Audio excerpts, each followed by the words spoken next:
विद्या plus के platform से आप सभी हिंदी श्रोताओं का स्वागत। आज हमारा क्रम प्राप्त विषय है संधि। संधि की पूर्ववर्ती जो पृष्ठभूमि थी उसकी चर्चा हो चुकी है। मुझे आशा है आपने उसको देखा होगा, समझा होगा। अब हम विधिवत संधि के प्रथम रूप का वर्णन करने जा रहे हैं। तो संधि में आप देखेंगे, जैसा पहले बताया गया, संधियाँ हिंदी भाषा में 3 प्रकार की हैं और इन तीनों में जो पहला प्रकार है दीर्घ संधि का, स्वर संधि का, उसके जो विभेद है 5, उनमें से किसी एक का अर्थात दीर्घ का हम वर्णन करने जा रहे हैं। तो आइए इसका विधिवत शुरुआत करते हैं संधि का। देखिए, अब तक जो बातें थी वो सारी बातें पूर्व वर्ती बातें, एक तरह से पृष्ठभूमि थी। वो पूर्ववर्ती जितनी बातें थी पृष्ठभूमि थी। उसको बिना जाने आप आगे यदि बढ़ते हैं तो बहुत कठिनाई का सामना करना होगा। इसलिए अच्छा होगा यदि आप पूर्ववर्ती बातों को देख लें, समझ लें, फिर इसको देखें तो फटाफट सारा काम होता जाएगा। तो आइए हम आते हैं, आज हम जिसकी चर्चा करने जा रहे हैं। सबसे पहले मैं एक खाका बना दूं। मैं संधि में मैं एक खाका बना देता हूं। ये जो संधि है,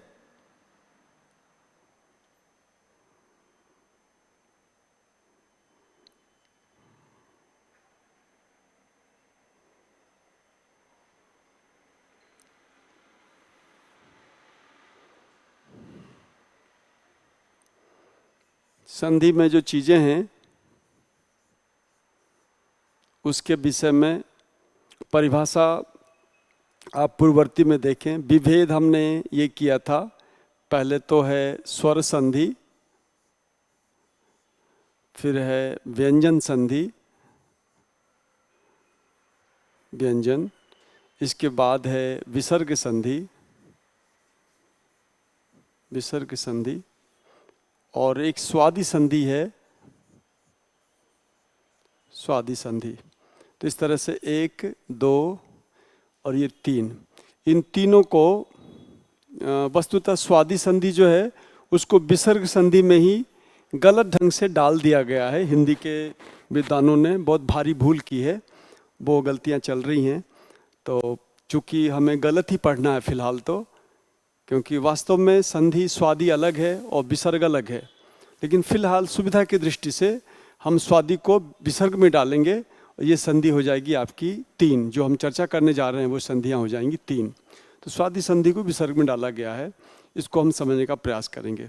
तो सबसे पहले हम लेते हैं स्वर संधि। स्वर संधि में जो विभेद है वो है दीर्घ का। एक संधि है गुण, एक संधि है वृद्धि, एक है यण, और 5वीं संधि है अयादि। ये विभेद हैं। तो सबसे पहले दीर्घ संधि पे हम चर्चा करेंगे और उस पे हम देखेंगे। तो दीर्घ संधि में प्रथम नियम है औ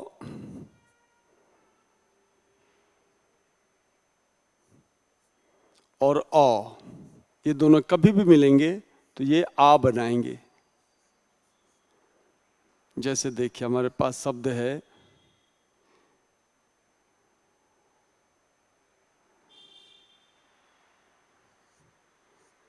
दैत्य धन अरि। यहां पर आप देखें दैत्य में जो त्य में अ है उसको हमने अलग किया, और अरि में जो अ है साफ साफ दिखाई दे रहा है। दैत्य में य में अ है और अरि का अ है, तो 2 अ आमने सामने आ रहा है, इसलिए इसके स्थान पे हो जाएगा आ। तो हमारे अक्षरों की स्थिति ये बनेगी, दैत्य आ और री। जब आप इसको मिलाएंगे आपस में तो शब्द बनेगा दैत्यारी, दैत्यारी। इसी तरह से आप करने का प्रयास करें। देह धन अंत,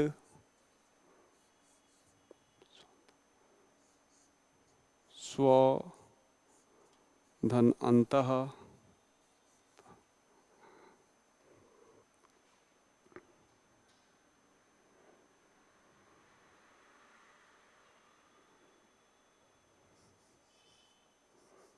कर्म धन अनंतर,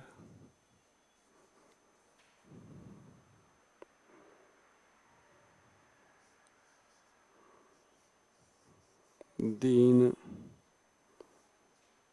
धन अतिदीन,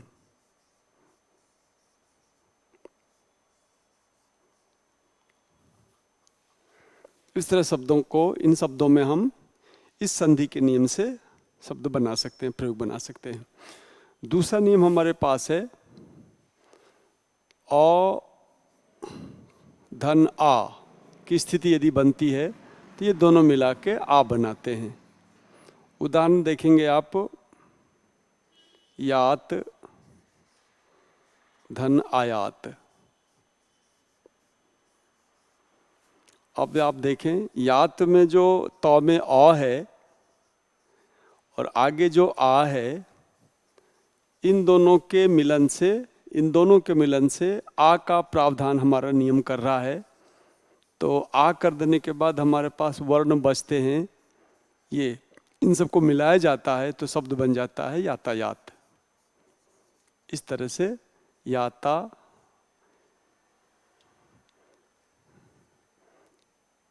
यातायात जो शब्द है, इस पे हम देख सकते हैं यातायात ये कैसे बन रहा है। इसी तरह से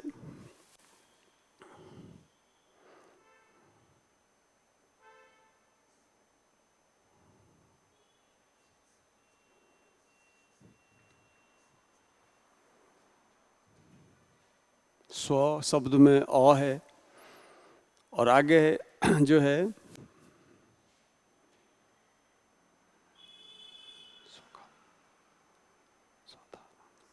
आधार शब्द लेते हैं आप,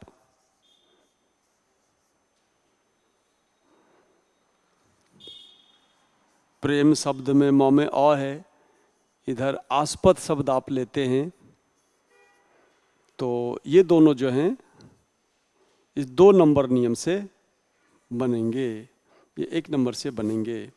तो आप इन्हें देख सकते हो। तो ये अ का स्वर दीर्घ संधि का पहला नियम, दीर्घ संधि का दूसरा नियम। इसके बाद हम लेते हैं तीसरा नियम, दीर्घ संधि का तीसरा नियम है ई। दीर्घ संधि का तीसरे नियम के रूप में हम बात करना चाहेंगे, जो आ है, अ को आ से जोड़ा हमने, बाद में हमने आ को भी यदि आ धन आ जोड़ते हैं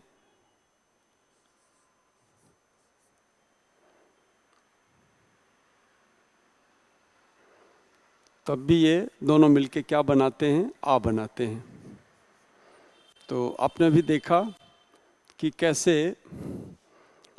अ मिलता है तो आ होता है, आ से मिलता है तो आ होता है, और आ से मिलता है, आ से मिलता है तब भी आ होता है। ये तीसरा नियम है। और चौथे नियम के रूप में हम कह सकते हैं कि यदि आप आ को अ से मिलाएंगे तब भी ये आ बनाएगा। तो इसका उदाहरण हम ले सकते हैं, विद्या धन आलय। यहाँ पे हमारा क्या लॉजिक है, क्या तर्क है, देखिए। विद्या में जो आ है उस आ को हमने बाहर रखा और आले का जो आ है उसको बाहर रखा, इन दोनों के स्थान पे एक आ कर दिया, क्योंकि हमारा नियम कह रहा आ के स्थान पे आ होता है। तो अब हमारे पास जो स्थिति बची अक्षरों की वो इस तरह से बचा, विद्य आ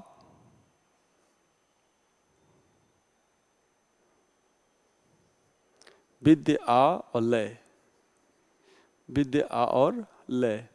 इनको यदि मिलाया जाए तो क्या बनेगा, इनके मिला देने से शब्द बन जाएंगे विद्यालय। यदि आप पहली बार संधि कर रहे हैं तो और दुविधा से बचना चाहते हैं, भ्रम से बचना चाहते हैं, तब कृपया इन चरणों में करें इसको। 1 चरण, 2 चरण, 3 चरण, 4 चरण में करें, आपसे कभी गलती नहीं होगी। यदि आपने चरण का उपयोग नहीं किया तो संभव आप गलती कर बैठें, इसलिए ज़्यादा अच्छा होगा कि आप इनको चरणों में कीजिए यदि आप नए हैं तो। आ और अ का उदाहरण देखते हैं। जैसे देखिए, विद्या, धन, अर्जन है, और आप देख रहे हैं विद्या में जो द्यौ है उस द्यौ में आ मिला हुआ था, उसको हमने बाहर किया, और अर्जन में जो अ है इस अ को इस आ से मिला के नियमानुसार हमने आ कर दिया। तो अब हमारे पास जो स्थिति बची वो ये बची, विद्य, आ और जन। जब हम इसको मिला देते हैं तो हमारा वर्ण बन जाता है, शब्द बन जाता है विद्यार्जन।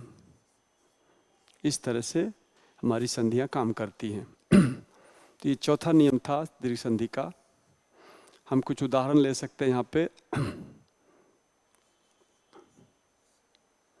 दाव, धन, अनल,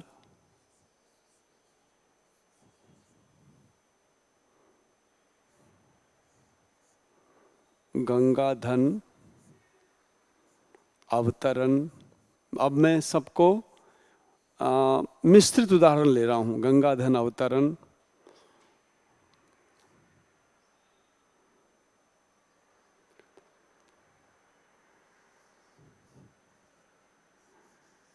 शंका, धन, आस्पद, कष्ट, धन, आपन्न,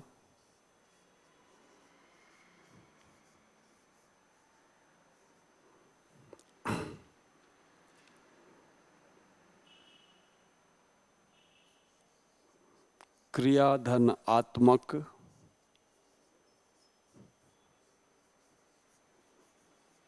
इन सारे प्रयोगों को इन चारों नियमों से आप बनाना चाहेंगे तो बहुत ही सहज रूप में सारे शब्द बन जाएंगे। इसका दावानल बनेगा, इसका गंगा अवतरण बनेगा, इसका शंकास्पद बनेगा और इसका कष्टापन्न बनेगा। क्रियाधन आत्मक से क्रियात्मक शब्द का निर्माण होगा। और ज्ञान धन आधारित यदि शब्द लेते हैं तो ये शब्द बन जाएगा ज्ञानाधारित। ठीक है, ये है ज्ञानाधारित। इसके बाद हमारी बारी आती है ई से संबंधित स्वर संधि का, दीर्घ संधि का 5वां नियम हम लेते हैं। तो वो इस तरह से है, ई या बड़ी ई, जब ई या बड़ी ई से मिलते हैं तो ये दोनों मिलकर बड़ी ई बनाते हैं। तो उदाहरण देखिए, रवि शब्द है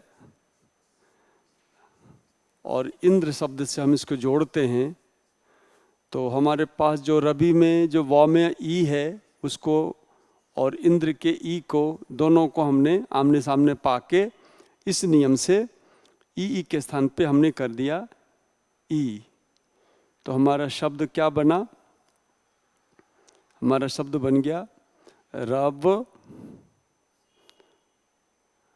रव हमने यहाँ से लिया, ई मिला के बड़ी ले ली हमने, और ये द्र को यथावत उतार दिया। व को ई से मिलाएंगे तो क्या बन जाएगा? रविंद्र। और अनुस्वार यहाँ है ही पहले से, यहाँ अनुस्वार पहले से है।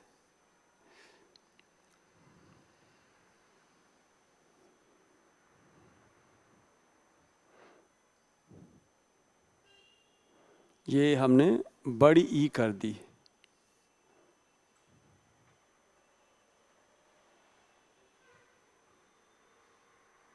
ये हमने बड़ी ई कर दी, रविंद्र।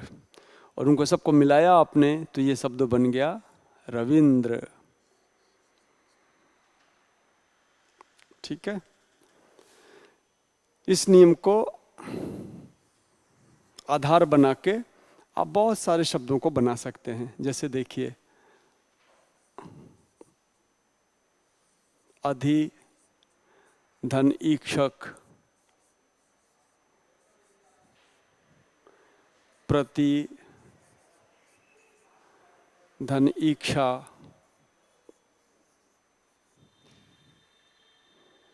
है ना, लक्ष्मी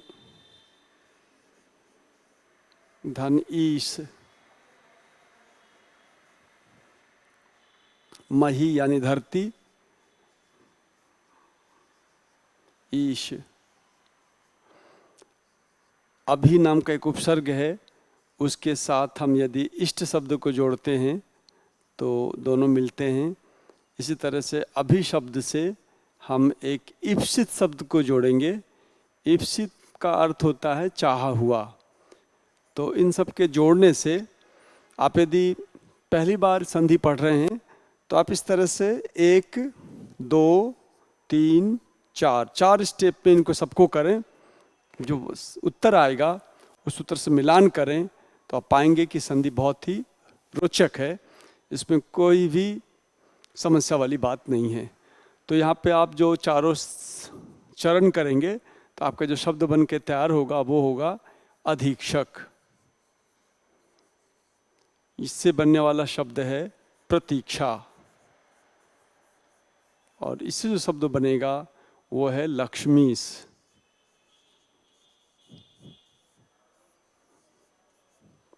महिष शब्द हम इस मही और ईश से बनाएंगे। इस तरह से अभिष्ट शब्द की व्युत्पत्ति और सिद्धि हमारे अभिधन इष्ट से होगा।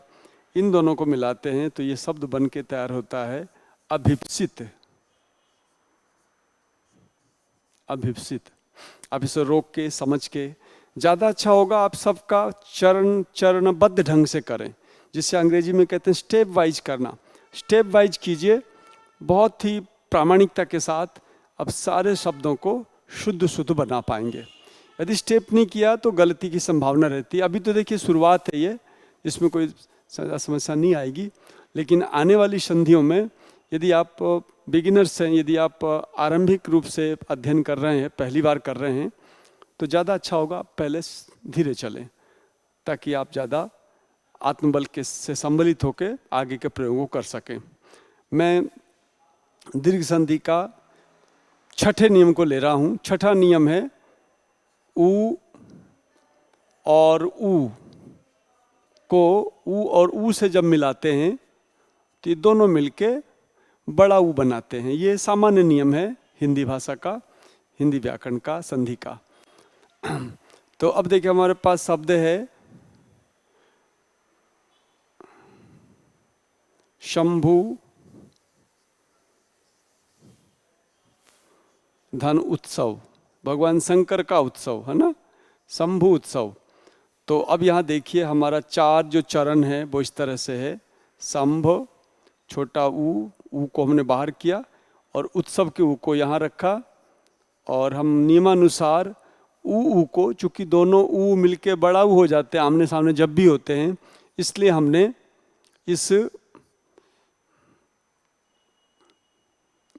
इस दोनों को मिला के बड़े के रूप में इसको परिणित किया। और फिर हमने जो बचे हुए शब्द थे, अक्षर थे, उनको हमने नीचे उतारा। तो ये हमारे पास बचे हुए शब्द क्या थे? शंभ और तसव, आधा त और स्व। अब इसके व को ऊ से मिलाया तो क्या बना? अब देखिए हमारा नियम कह रहा है कि हम इसको मिला के बड़ा ऊ कर दें, शंभुत्सव। एक चीज़ और मैं आपसे बताना चाहूँगा आपको, यदि आप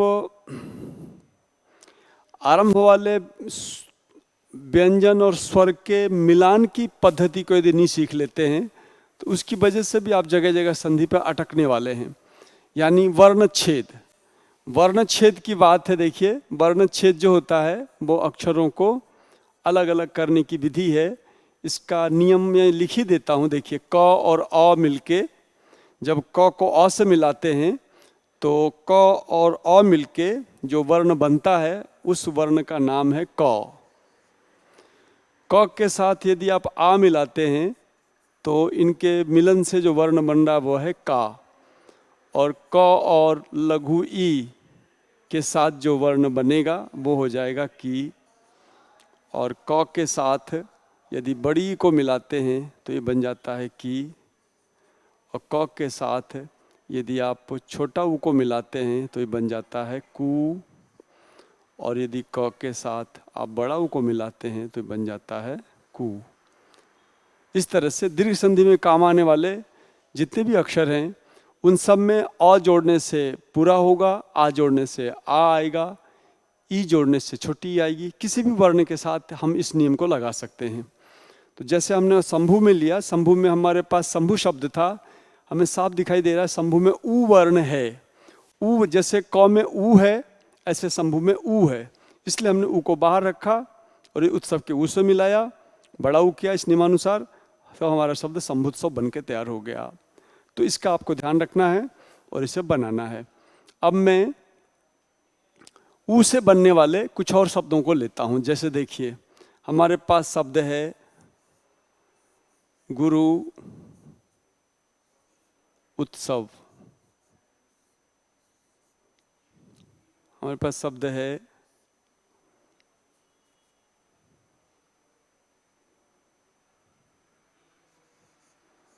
चमू धन उमंग,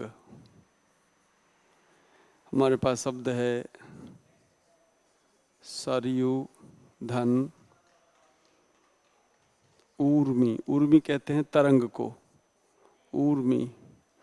हमारे पास शब्द है भू, भू का मतलब धरती, धरती के ऊपर भूर्ध्व, ये। हमारे पास इसी तरह से शब्द है सु, सु एक उपसर्ग है और उक्ति के साथ हम जोड़ते हैं तो बनता है सूक्ति। इसी तरह से हमारे पास शब्द है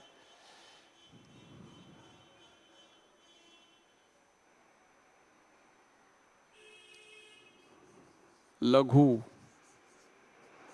और इसको ऊर्मी के साथ आप जोड़ेंगे तो क्या बनेगा, ये लघुर्मी। इस तरह से इन शब्दों को आपको बनाना है और देखना है। ये हमने दीर्घ संधि की बात की। अब दीर्घ संधि में क्या है, आपको दिक्कत ये आने वाली है। जैसे देखिए मैं अब समस्याओं की बात कर लूँ। यहाँ देखिए मेरे पास शब्द है, अभी जो हमने चर्चा की वो सारे शब्द ऐसे थे जिसे आपको जोड़ना था। अब हम जो शब्द ले रहे हैं उन शब्दों को आपको विच्छेदित करना है। अब ये कैसा उदाहरण है, विच्छेदित करने का उदाहरण है।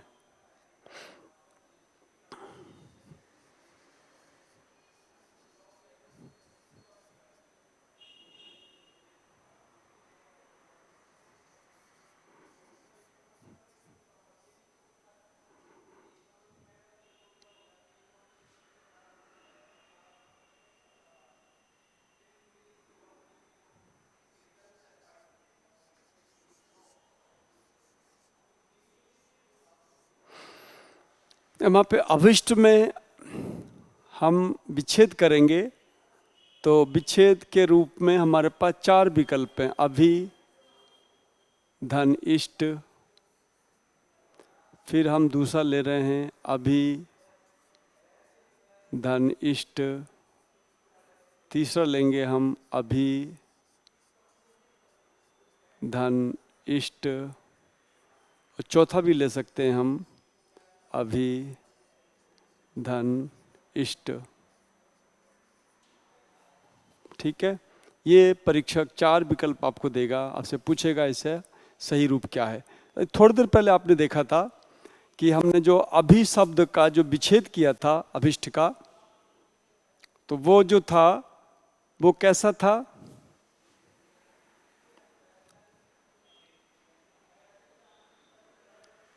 वो देखिए अभि, धन, इष्ट है तो भी में जो ई है, इष्ट में जो ई है, दोनों छोटी छोटी होते हैं। ये दोनों छोटी ही होते हैं। आप यदि भी को बड़ी कर देते हैं तो आप नहीं कर सकते।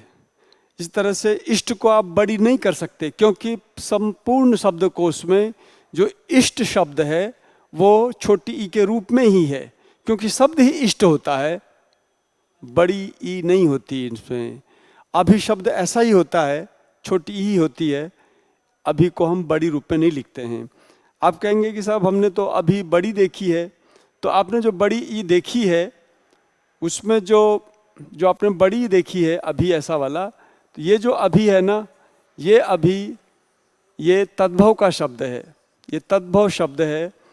और वही बात फिर से आई कि हम लोग तत्सम वाले शब्दों में, तत्सम वाली संधि में तद्भव शब्द को नहीं डालेंगे। यदि डालेंगे तो गलत हो जाएगा।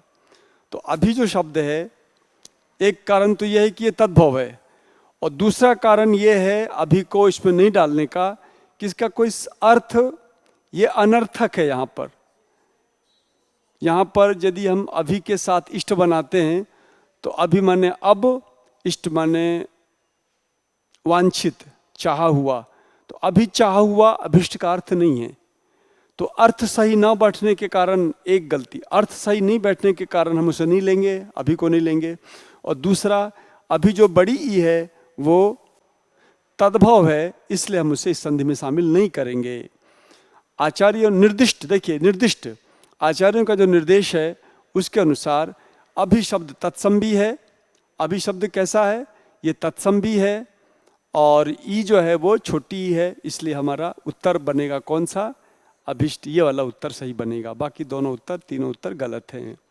तो सबके कारण होते हैं। जब भी आप संधि करते हैं तो दोनों शब्द सार्थक होने चाहिए, नंबर एक, दोनों शब्द सार्थक होने चाहिए। और नंबर दो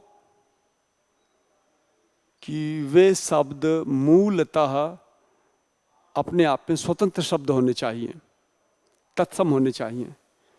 तो अभी मूलतः उपसर्ग है, और ई जो है मूलतः शुद्ध शब्द है, स्वतंत्र शब्द है, इसलिए हम दोनों को मिला के निर्दिष्ट नियम से ई मिला के बड़ी ई करेंगे। तो ये हमें नियम ध्यान रखना होगा। तो अभी ना हो करके हमारा अभिधन इष्ट ये वाला सही रूप होगा। ऐसे अभिप्सित में आते हैं तो यहाँ पता चल गया कि भाई अभी नाम का एक उपसर्ग है, और अगला जो शब्द है ना वो इप्सित होगा। अब देखिए यही बात बच्चों को परेशान करती है। वो क्या है, वो ये है कि आपका जो शब्द है वो ये बड़ी ई आएगी। इप्सित बड़ी होती है तो होती है, क्योंकि ये शब्दों की प्रकृति है। इप्सित बड़ी ही होती है, इसलिए आपको बड़ी याद रखना है। यदि आप याद नहीं कर पाते हैं तो आपका ये माइनस हो जाएगा, आप क्षति उठाना पड़ेगा, आपको नुकसान उठाना पड़ेगा, आपको ध्यान रखना है। ऐसे चमूर्मी है, चमूर्मी में जो बात जानने की है वो ये है, चमू सा नाम का शब्द जिसका अर्थ होता है सेना, और ऊर्मी का मतलब होता है तरंग। कहीं बहुत बड़ी सेना जा रही हो तो हम कहेंगे देखो सेना की तरंगें जा रही हैं, सेना एकदम परेड करते हुए ऐसे चल रही है मानो तरंग उसमें से उठ रही हो। तो इस तरह से चमू शब्द सेना के लिए है, और ऊर्मी शब्द जो होता है वो बड़ा ऊ ही होता है, छोटा ऊ नहीं होता है। आपसे गलती होने वाली है कि चमू में छोटा कर दोगे, उर्मी को छोटा ऊ मान लोगे तो आपसे गलती हो जाएगी। तो चमूर्मी में ऐसा नहीं, चमू में बड़ा ऊ होता है और उर्मी का जो ऊ है वही बड़ा होता है। यह स्वाभाविक और प्रचलित शब्द है, उसको इस रूप में याद करना होगा हमें। भूर्जा में भी यही बात है, भू बड़ा ही होता है, छोटा भू होता ही नहीं है।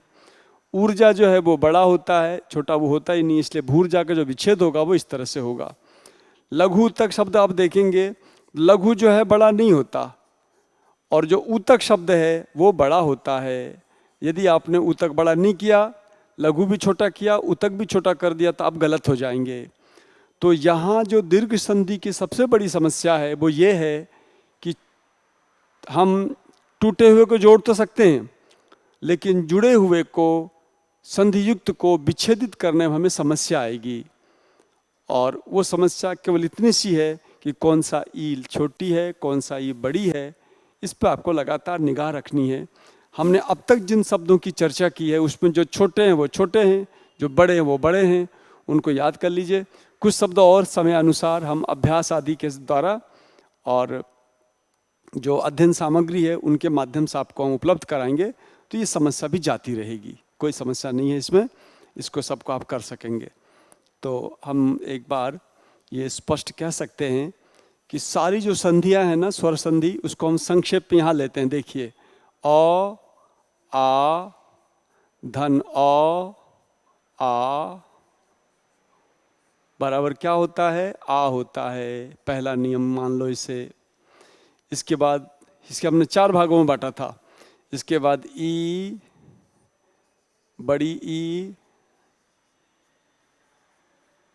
इन दोनों को मिला के हमारा जो निर्माण होता है वो बड़ी होती है, दूसरा नियम है। इस तरह से ऊ, बड़ा ऊ, धन छोटा ऊ और बड़ा ऊ, इन सबको मिला के जो वर्ण का निर्माण होता है वो बड़ा ऊ होता है।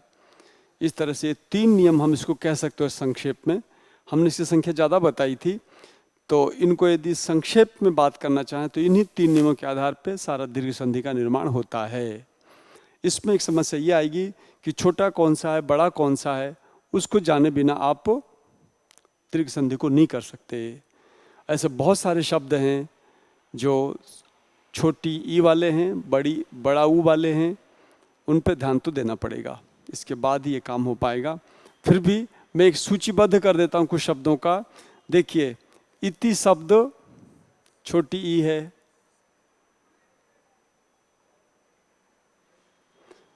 इसी तरह से आप देखेंगे ईप्सित शब्द बड़ी ई है,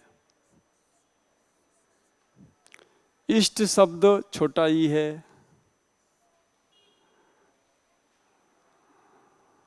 इधर जो है आपका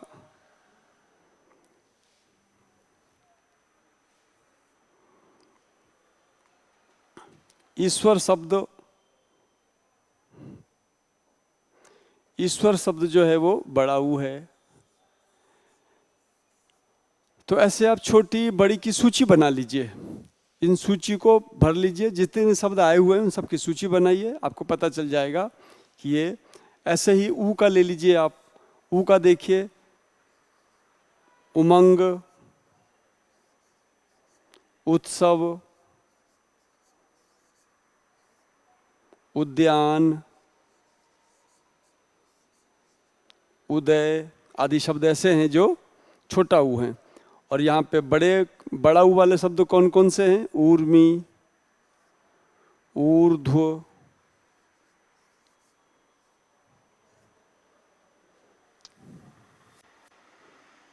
ऊर्मी, ऊर्ध्व, ऊर्जा, ये शब्द जो हैं ये बड़ा ऊ वाले हैं, ये छोटा ऊ वाले हैं। तो हर बार जब भी आएंगे, जब भी आप तोड़ेंगे, यदि आपको लगता है भूर्जा तोड़ना है तो आप भू को बड़ा करेंगे और ऊर्जा का जो ऊ है वो बड़े के रूप में ही तोड़ेंगे, तब आपकी संधि सही जाएगी। इसकी पूरी सूची हम अगले पाठों में और अगले अभ्यास में उपलब्ध करवाएंगे, आपको ध्यान रखना है। तो आइए अब मैं कुछ उदाहरण ले लेता हूँ। स्वर संधि का समापन कर रहे हैं यहाँ पे हम, दीर्घ संधि का, और इन सब का जो उदाहरण है उसे आप देखिए। हमारे पास शब्द है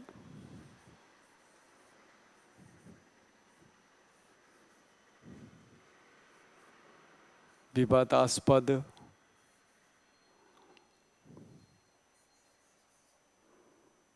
दुखापन्न, ये सब तत्सम शब्द हैं। दुखापन्न, स्वाधीन,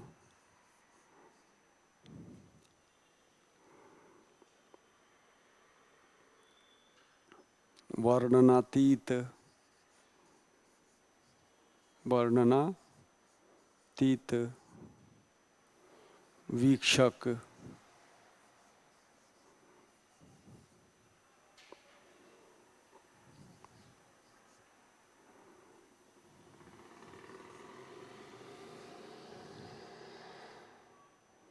अभिप्सा, इस तरह से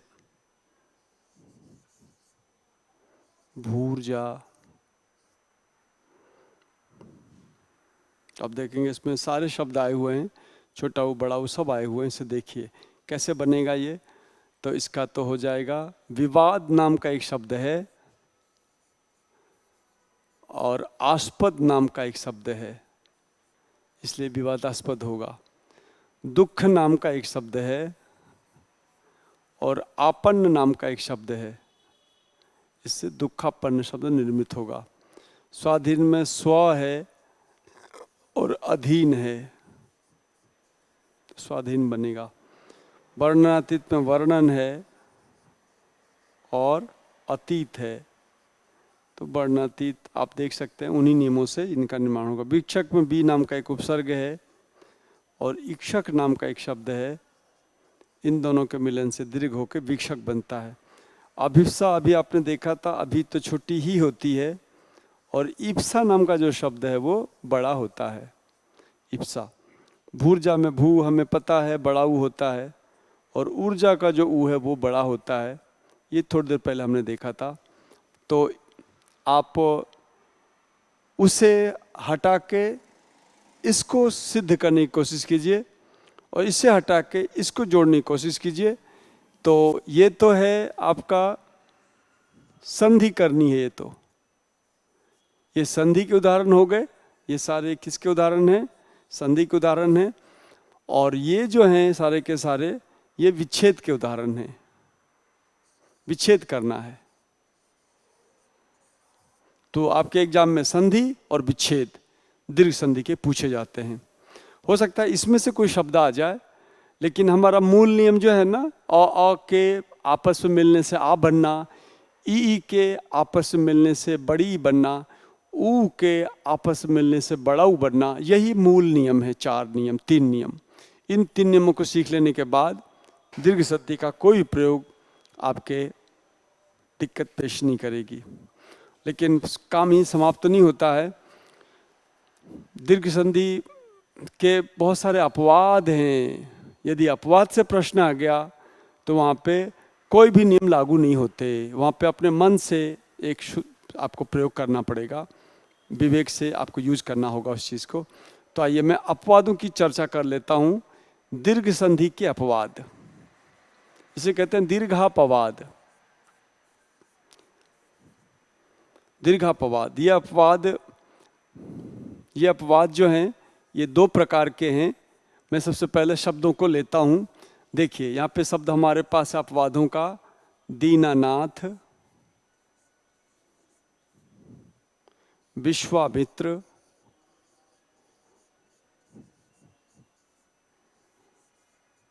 उत्तराखंड,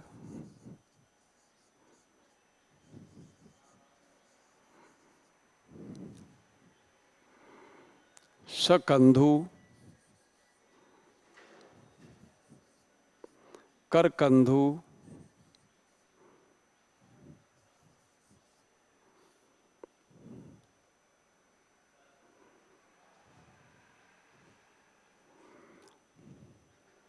कलंक, कुलटा,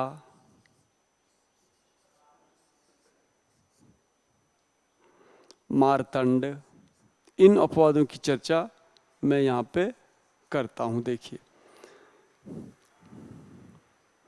यहाँ आप देखेंगे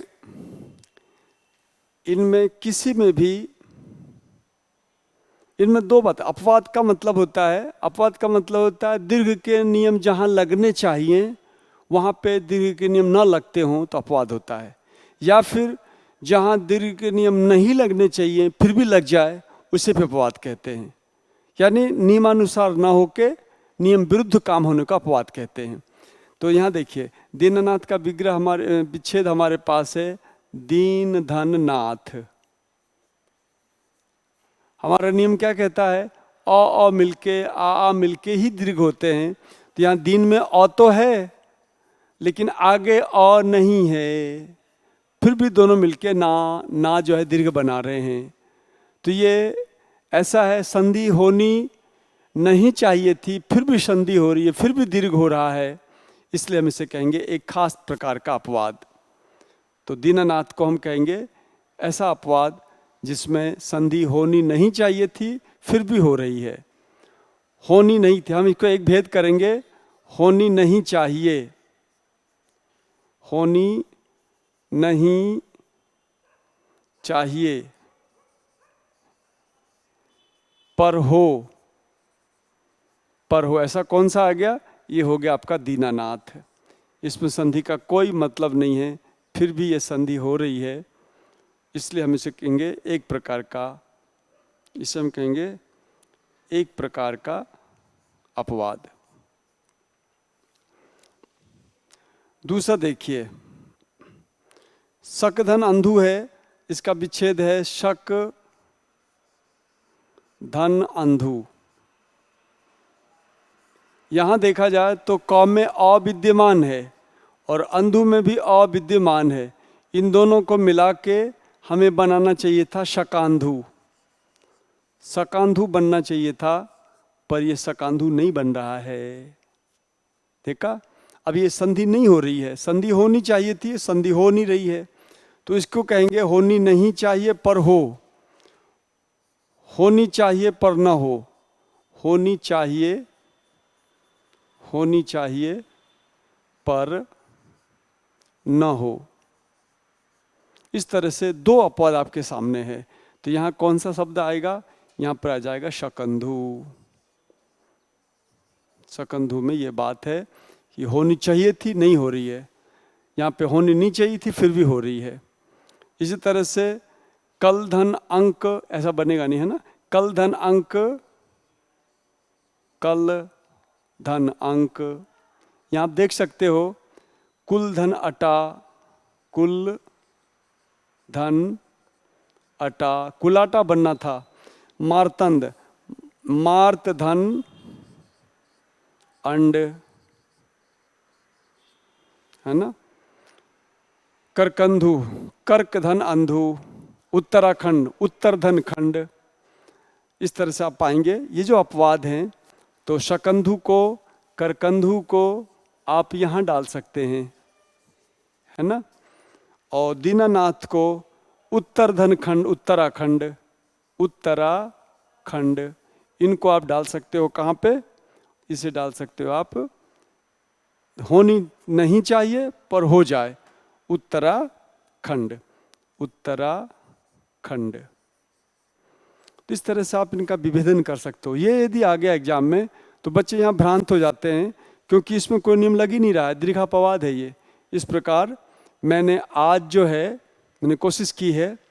देखिए, आप यदि जिज्ञासु रहेंगे तो आपका सारा समाधान हो जाएगा। एग्जाम में कभी भी आउट ऑफ सिलेबस पाठ्यक्रम नहीं आता है।